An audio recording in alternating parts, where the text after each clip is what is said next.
Pemirsa, terima kasih Anda masih menyaksikan berita Papua pagi ini. Dan bagi Anda yang baru bergabung bersama kami, akan kami hadirkan kembali 3 berita utama kami.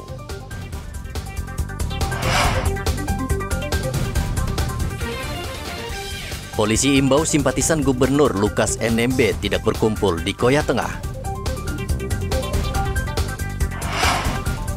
3 orang yang diduga melakukan aksi makar di Bandara Sorong ditangkap polisi.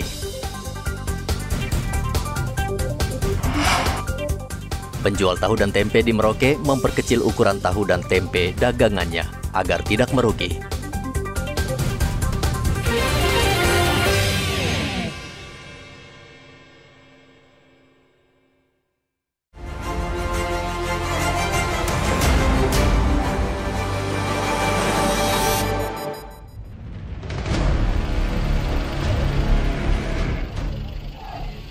Ribuan pendukung Gubernur Papua Lukas NMB Selasa kemarin berunjuk rasa hingga mengakibatkan aktivitas masyarakat lumpuh. Siswa sejumlah sekolah seperti SMP Negeri 5 Entrop dan SD YPK Waena terpaksa diliburkan karena khawatir unjuk rasa berujung kericuhan. Begitu juga dengan pertokoan di kota Jayapura, banyak yang tutup karena khawatir pecah kerusuhan seperti tahun 2019.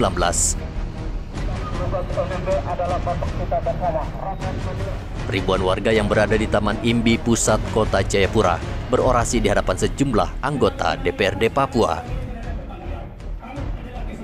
Pengunjuk rasa menilai penetapan Lukas NMB menjadi tersangka adalah tindakan kriminalisasi sehingga status tersangka harus dicabut.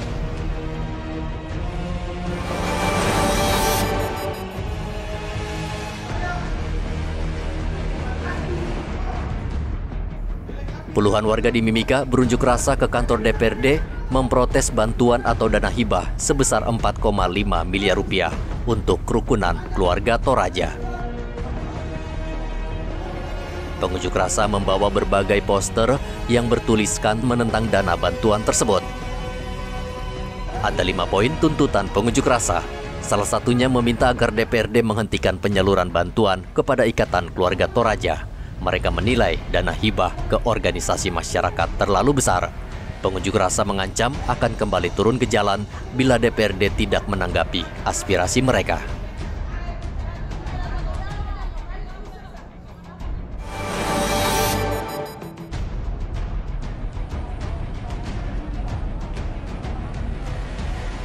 Ratusan mahasiswa Nduga berunjuk rasa terkait kasus pembunuhan disertai mutilasi terhadap 4 warga sipil di Kabupaten Mimika.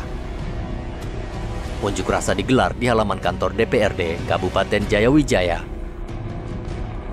Mahasiswa berjalan kaki dari Pasar Sinagma ke kantor DPRD Jayawijaya. Mereka meminta Presiden Jokowi dan Panglima TNI mengungkap secara transparan kasus mutilasi tersebut, khususnya bagi mereka masyarakat di wilayah pegunungan Papua. Mahasiswa kemudian memberikan pernyataan secara tertulis kepada Niko Kosai, Wakil Ketua DPRD Kabupaten Jayawijaya. Lalu mereka membubarkan diri dengan tertib.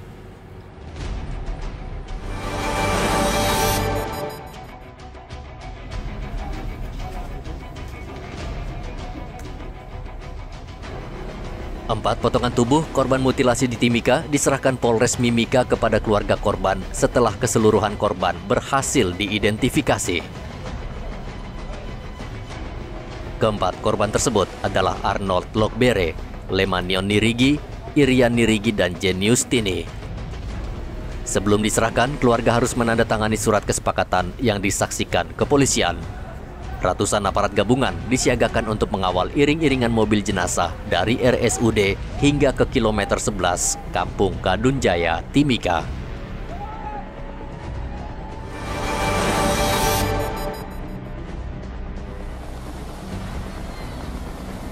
Hujan deras yang mengguyur kota Merauke sekitar 3 jam menyebabkan sejumlah ruas jalan tergenang air. Kawasan yang parah adalah Jalan Nusa Barong, Jalan Kimam, dan Jalan Asmat. Ketinggian air bahkan setinggi lutut orang dewasa. Bahkan sejumlah rumah di kawasan ini tergenang air. Jalan Kimam merupakan salah satu kawasan di Merauke yang langganan banjir. Hal ini disebabkan drainase yang tersumbat sehingga air tidak mengalir deras.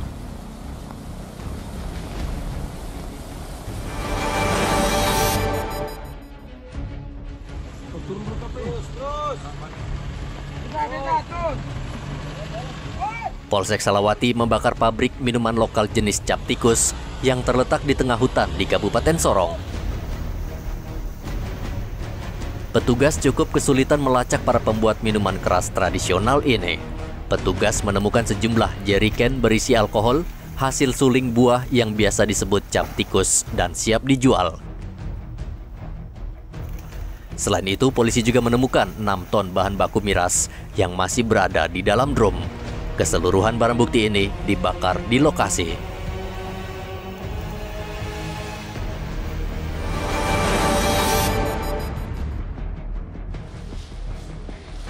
Satuan Reserse Narkoba Sat Narkoba Polres Manokwari menangkap seorang pemuda yang mengedarkan narkotika jenis ganja di Pelabuhan Manokwari. Polisi menyita barang bukti ganja seberat 2,4 kg yang merupakan hasil tangkapan terbesar sejak Januari tahun ini. Pelaku bernama Anton diancam Undang-Undang Narkotika dengan hukuman maksimal 20 tahun penjara dan denda paling sedikit 1 miliar rupiah.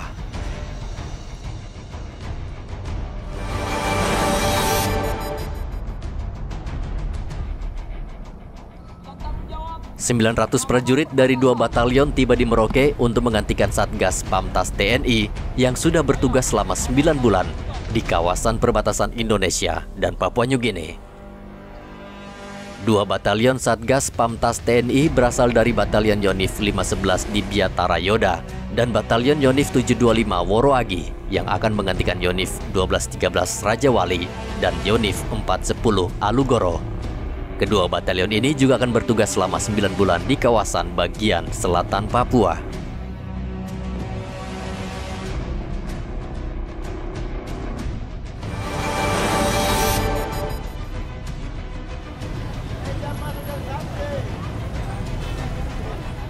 Kantor Pos Timika menyediakan 2 tempat bagi warga yang hendak mengambil bansos sembako dan BLT BBM.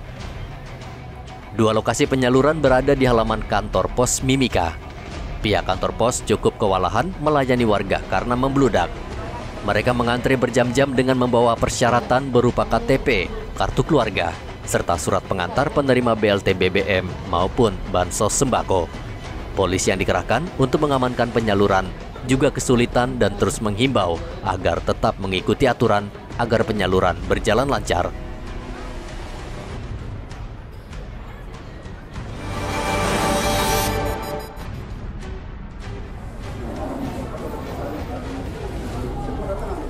Yohanis, warga Kelurahan Bampel, Merauke, memprotes pembagian dana BLT sebagai kompensasi penyesuaian BBM. Ia mengatakan namanya tidak tercantum sebagai penerima BLT tahap pertama. Khawatir tidak mendapatkan BLT, ia lalu memprotes petugas kantor pos Merauke. Petugas akhirnya meminta Yohanis menghadap langsung ke pimpinan kantor pos. BLT ini diberikan untuk meringankan warga yang terkena dampak kenaikan BBM. Pemirsa, berita yang baru saja Anda saksikan sekaligus menutup jumpa kita dalam Berita Papua pagi ini. Saya Cynthia Delima bersama kru yang bertugas ucapkan terima kasih. Kami pamit undur diri. Selamat pagi, semangat pagi, Wanyambe.